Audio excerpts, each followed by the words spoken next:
The Daytona International Speedway is the scene each year of two of NASCAR's biggest events on the Grand National Circuit, the Daytona 500 in February and the Firecracker 400 in July. Today we're here for the Midsummer Classic, and it promises to be a scorcher both in terms of weather and competition.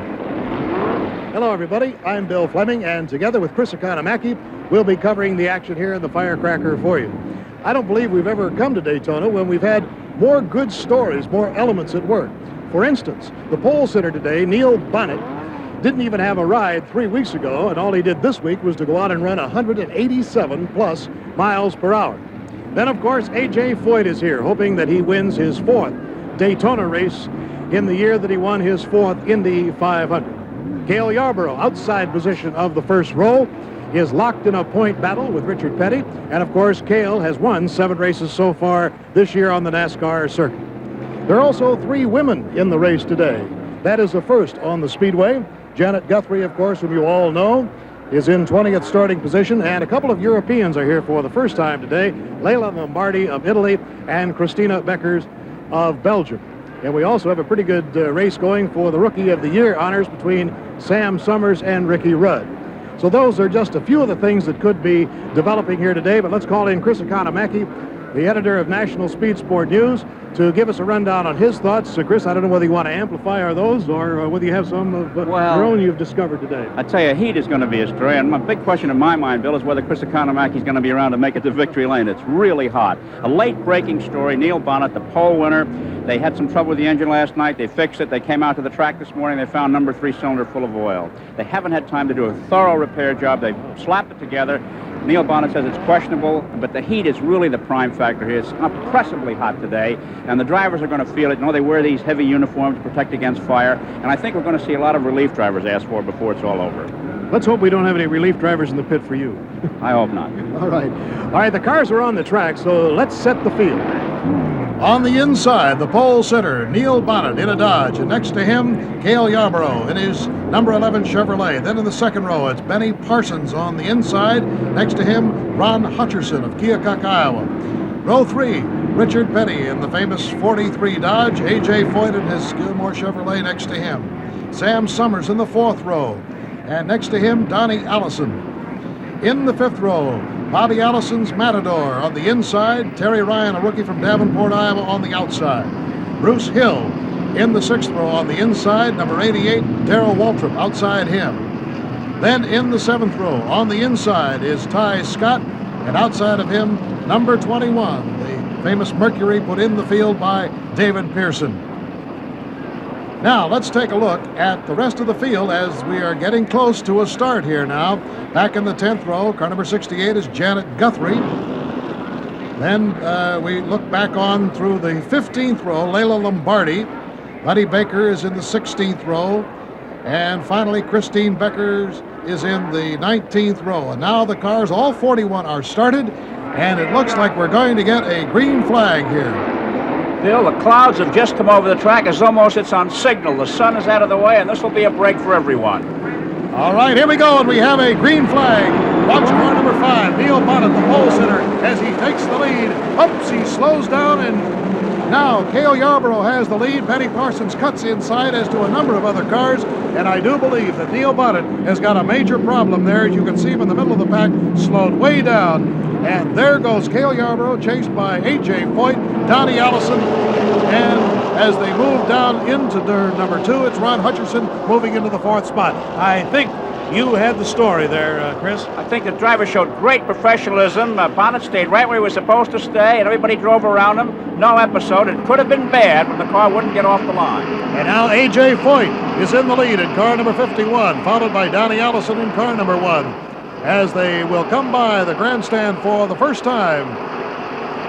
And the pole sitter, Neil Bonnet, is way back in the pack. And here's Donnie Allison challenging AJ right in front of the grandstand. Allison down low. And AJ hangs on to the lead with Cale Yarborough there in 3rd place. As they whiz by our camera, you can see that they are really moving that first lap at better than 175 miles an hour. And side by side is Donnie Allison on the inside, car number 1. A.J. Foyt, number 51, outside him. Cale Yarborough right behind, and Richard Petty has moved into 4th. Here comes Cale on the inside, and Foyt is having one of his raciest years. He's been commuting back and forth here at Daytona to Canada. He raced up there yesterday and won an Indianapolis car race, and he's really going strong this year. Now Cale is out in front. Is he ever having a big season? Cale, the current money leader, the point standing leader in the Grand National Championship, in the lead. Right behind him is AJ, and then right behind him is the man that's chasing him in both points and money. That, of course, is Richard Petty. Darrell Waltrip in car number 88 has moved into the fourth spot. Donnie Allison holding on there in fifth. And again, we'll mention the pole sitter Neil Bonnet is way back in the pack. Undoubtedly had mechanical problems at the start of the race. But right now, it's A.J. Foyt. Outside him is Cale Yarborough. And right behind Cale, right at his draft, is Richard Petty in car number 43. And here's A.J. Foyt is stuck on the inside. They're going by him like a mail train. There's no room for him to cut into the draft. He has to let them all get by. It's a tough break for A.J.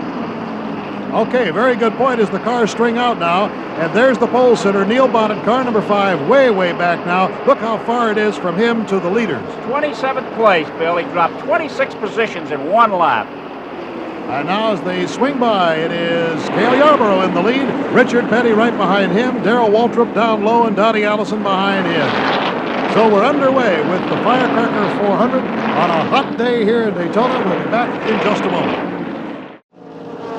Well, 2 cars are out of the race. D.K. Ulrich is out. He was the first to go, and Janet Guthrie has pulled her car behind pit wall, apparently with a mechanical problem that can't be solved, so Janet is out of the race. And right now, it's Darrell Waltrip in car number 88, passing Richard Petty in car number 43 for the lead. Number 11 is Cale Yarborough right behind him, and then comes Donnie Allison, then Benny Parsons, A.J. Foyt. We look back there, we also see that David Pearson has moved up, and here is Petty regaining the lead from Darrell Waltrip. It's been going back and forth. We must have had at least a dozen lead changes here in the very early going. Speeds at better than 180 miles an hour. It's an extremely hot day here in Daytona. The sun beating down on the track. Temperature above 90 degrees, and of course it makes the track temperatures about 130, and heaven knows how hot it is inside those cars. Because of that, naturally, it has its effect upon the drivers. And so let's join Chris Economaki for a moment to talk about that particular heat problem. Back in the early days of auto racing, when more speed was needed, the mechanics lifted the hood and did something to the car. And then they found out that by talking to the driver, they may get some more speed. And then came the technological age of chassis adjustments to make the car work better. Now they're back with the driver, making him more comfortable. This may win the Firecracker 400. It's a cool hat. This is a skull cap that fits under Cale Yarborough's helmet with little capillary tubes running through it that carry a cooling fluid that is introduced to one of these lines and returned to another. There's a tank in the car where this refrigerated fluid is there to keep his head cool. And as Cale Yarborough says, the man with a cool head should win the race. We'll know in a little while. All right, Chris, a cool head and a hot foot. Maybe someday somebody will devise something to put on that foot that pushes down on the accelerator to cool it off a little bit. Right now, it's Darrell Waltrip in the lead. Richard Petty right behind him, and back in 6th and 7th, Bobby Allison in car number 12 of the Matador, and David Pearson right in there, battling, as you can see, for the lead. We've got 8 cars bunched right up here, any one of whom could slingshot right into the lead at any given moment. Darrell Waltrip has it right now. Last year, he won his first Grand National race at Martinsville. Started off this year with a bang. He won the Rebel 500 at Darlington, then took the Talladega 500, and look at David Pearson move. Bill, David was 4 miles an hour off the post pace in qualifying. He started 14th, but when there's other cars on the track, this master of drafting, and that's using the suction created by the cars ahead, has come up among the leaders. We've got this group of 9 cars out in front. It's the first echelon. They've moved away from the other cars, and any one of these fellows can win it today. Darrell Waltrip in the lead right now already has won $122,000 this year, and Cale Yarborough right behind him has won $232,000, and Richard Petty is no slouch at the bank either. No, there's a lot of money being made. From a brand standpoint, it's interesting. We have a Dodge, a Mercury, and a Matador in this first group of cars. The rest are all those hot Chevys. All right, and taking the lead on the number 1 turn is Cale Yarborough, the current money leader and point leader of the circuit. And say, look at Benny Parsons in car number 72, who has sneaked up there into 3rd. Well, Parsons has really come a long ways. He's broadening his horizons as a professional racing driver, doing some road racing and becoming better all the time. So Cale Yarborough, the defending 400 champion, in his number 11 Chevy, has 7 wins this season. The Daytona 500, the Richmond 400, the Staley 400, the Southeastern and Virginia 500s, the Mason-Dixon 500, the Michigan 400. No wonder he's the leading money winner. 7 wins in 15 starts. And you know, Chris, something I think is really important. He has led more laps, more than double anybody else this year. Over 2,000 laps he's led. Cale is not one to lay back and wait till the end of the race to make a move. He likes it out front, and he drives out front, and, you know, it's tough on the equipment. There's Pearson even passing Petty, who's said by the fellow drivers to have the strongest car on the track today. And now Darrell Waltrip challenging Cale Yarborough, and Waltrip goes by him, and look at Benny Parsons coming right up in the draft there. And it looks all of a sudden, Cale, as if he's going to go from first to third. Nope, he squeezes Parsons off and hangs on to second. Well, it's a long afternoon here at Daytona. And, of course, heat gets to both men and equipment. And now in the pits, we have the car of Layla Lombardi getting new rubber. She's got a lot of problems. She says that the clutch isn't working, Bill. They're going to try and make some clutch adjustments in addition to giving her some new tires. Okay, as I reported earlier, Janet Guthrie is already out of the race. Layla Lombardi having a little bit of trouble, but Christine Beckers in car number 93 is still out there and running pretty good. There is Cale going by Darrell Waltrip for the lead. So it's back and forth here at the Firecracker 400, and we'll be back with more of the action in just a moment. Darrell Waltrip still in the lead, Cale Yarborough following him, but car number 12, the Matador, driven by Bobby Allison, has moved up into third. This track has been kind of a jinx for Bobby. He's never won a race here at Daytona, and he certainly doesn't want a repeat of last year. As far as the circuit is concerned, for the first time in 11 years, he failed to win a race. That's a far cry from a few seasons ago when he was really king of the road, Bill. You know, the track in July here is much different than it is in February. Because of the heat, it's slippery, and the mechanics have to set the chassis up entirely different for this race than they do in the February Classic. Another factor that's affecting competition today is aerodynamics. The Ford drivers say their cars are too big to be competitive.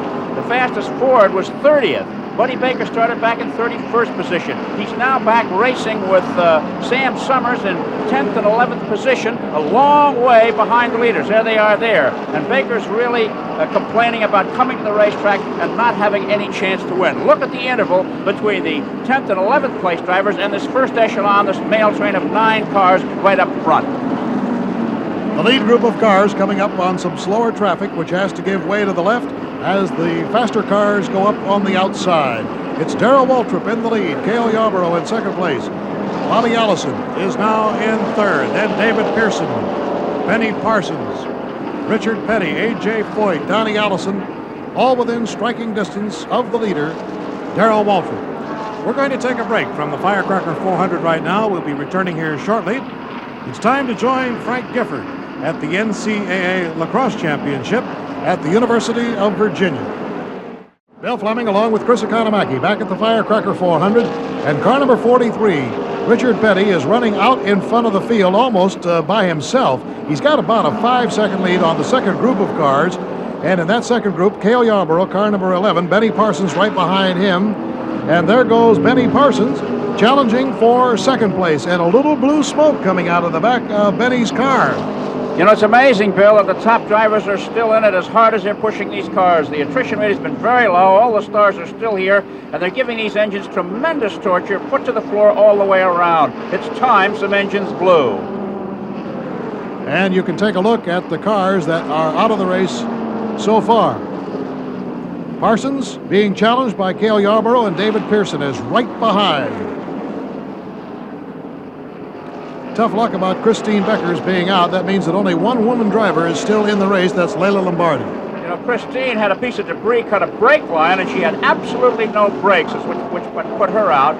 Layla Lombardi, who speaks very little English, has tremendous trouble communicating with her pit. She's made several pit stops, and she's got a sign on the dashboard in Italian. 1, 2, 3, 4, 5. 1 is heat, 2 is tires, 3 is oil, 4 is something else, and 5 is herself. And she holds up a number of fingers as she goes by the pits to tell them what the trouble is. It's really almost a comic opera down there. Here's Richard Petty, car number 43, coming by, and his lead now is about 6 seconds over that second group of cars, and they're going to start coming into some of the traffic right now. So Richard really has that 43 Dodge purring just like he wants it. Petty has really got this racetrack figure. He rides very high. He likes to ride the rim, and the strength of the car is bedazzling because he's going extremely fast, and he never lifts. And Cale Yarborough down on the apron. It's not time for a pit stop for Cale. You know, when his car went by the grandstand the last time, it sounded, Chris, like it popped out of gear.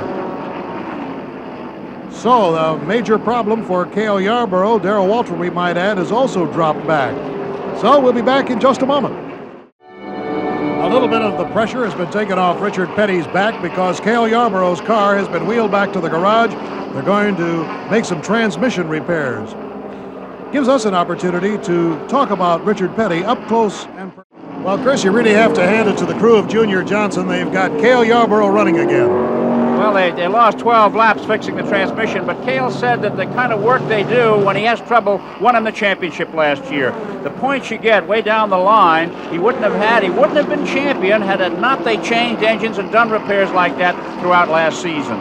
Well, we remember Darlington when they took the entire transmission out, and it cost him 43 minutes. Here's the man in car number 43. Richard Petty, and we have just been notified that a thunderstorm or thunder shower is approaching the backstretch. Now, at the bottom of your picture, you'll see the time interval between Richard Petty and David Pearson, the number 2 car. There he is, going right by. He's in second place. But as we look down there now, we see it is raining off of turn number 2, and there's a little bit of water coming up from under the wheels of David Pearson. They've just put the yellow light on, Bill. There it is on the backstretch. The shower's hitting the back straightaway, and with these slick tires, the 3,800-pound car cannot race safely on a wet racetrack. Well, they can do one of two things. They can run it under the yellow for a while, hoping that it's not going to be serious, or if it gets really bad, they can put it under the red. But as you can see, Richard is racing in sunlight, but over on the backstretch, the clouds are very dark, and over in turn 2, it looks like it's really coming down. Well, it looks now that the way the rain is, it's really pouring down out there. I hope no one spins because the track is really slippery, Bill. Here's the interesting thing. We've completed 81 laps. That's more than halfway. So now they're coming in, and it looks like we have a red flag. They are going to halt the race and bring the cars in. And you can see why. It's a regular trout stream back there, and it looks like it's going to be quite a delay. We will be back, however, with more of the Firecracker 400 when weather conditions permit. But there are lots of interesting things going on today in the wide world of sports. Bill Fleming along with Chris Economaki, and we're very happy to report here at the Daytona International Speedway that the rain has stopped and they are racing under the green once again in the Firecracker 400. However, they did have to go 22 laps under the yellow once they restarted the race in order to dry the track out. But we have nothing but sunshine right now and a pretty good race going on. Car number 72, Benny Parsons, right there on the right of your screen, was leading until just a second ago when you saw Darrell Waltrip pass him. But Parsons is slowing down to make what he hopes to be the final pit stop of the day. Waltrip has yet to make his final pit stop, and more significantly, Richard Petty has made his final pit stop, and he did a beauty. 14.2 seconds for rubber on the right side and fuel. So here comes Benny Parsons, who has to have a good fast stop here in order to have any hopes of winning. Chris? Okay, Benny Parsons is in the pits now for the most crucial of his stop, the last one. Right side tires, fuel, a windshield cleaning job, and this is where the pitmen are at their crucial best. They can win it or lose it for him right here. He's hooked up in a tremendous duel with Darrell Waltrip for the lead in this competition. Gets just enough fuel to go the rest of the way, and on he goes. Back to you, Bill. All right, Chris, that was 19 seconds for Benny Parsons, and now it'll be interesting to see what Darrell Waltrip does because he's coming into pit row, Chris. Waltrip is coming in now, and that means that Richard Petty has regained the lead that he lost there temporarily. Okay, here's Waltrip, and his crew is out there ready. They're going to change right side tires and gas up the car. They can change tires just as quick as it takes to fuel the car. Let's see how fast the men work. He's getting his windshield cleaned as well, and the youngster from Franklin, Tennessee is waiting to go back on the track. A little bit of a delay on the right rear, and that looked like a faster stop than Benny Parsons' crew gave him. Well, you're right, Chris. It was 15 and a half seconds. That is 3.5 seconds faster than Betty Parsons, but it's a little over a second slower than Richard Petty's. So Richard is really in good shape right now. According to our figures, he's about 15 seconds ahead of Waltrip.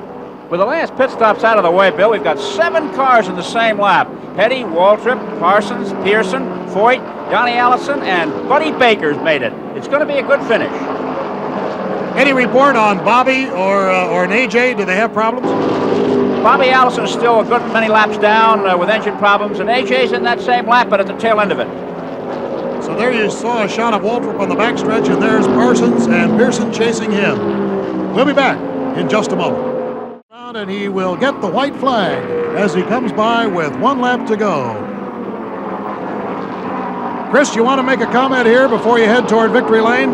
Well, I think that Cale Yarborough's coming back has preserved his point lead by probably a very slim margin. Petty certainly would have taken the point lead had Yarborough remained in the garage. Okay, Richard Petty has 3/4 of a lap to go before he pulls into victory lane. He can almost coast in from here. The way we have it figured out is that Richard Petty, who was 103 points down to Cale Yarborough coming into this race, is going to pick up 85 or 90 points. It's going to be probably somewhere between 10 and 15 points difference at the end of this race. And now everybody's standing, a lot of Petty fans here today, naturally. This will be the 185th victory in Richard Petty's long and illustrious career, more than any other driver. The checkered flag is out for him, and here it is, the winner of the Firecracker 400. Incidentally, that ties him with David Pearson for super speedway wins with 44. Here is 88, Darrell Waltrip, who will be the second place finisher. And a pretty good race for third and fourth. Benny Parsons nipping David Pearson for third, so Pearson will finish fourth. And as mentioned, Cale Yarborough, who is 12 laps down, still was running at the end of the race. A.J. Foyt, 5th, as Richard pulls into victory lane. Donnie Allison, 6th, and Buddy Baker, 7th, all running in the same lap. And so now it's all happiness for car number 43, his crew. Let's get out of Chris Economaki in victory lane. Chris? Well, Richard, by winning, you've gone over $200,000 in prize money this year. And another championship looks like it might be along the way. Pleased at that, I'm sure. Well, I tell you, it's going to be a long, hard road for that championship. Cale had a bad break today, but, we're still a little bit behind. But if we can keep having good days like today, we can catch up.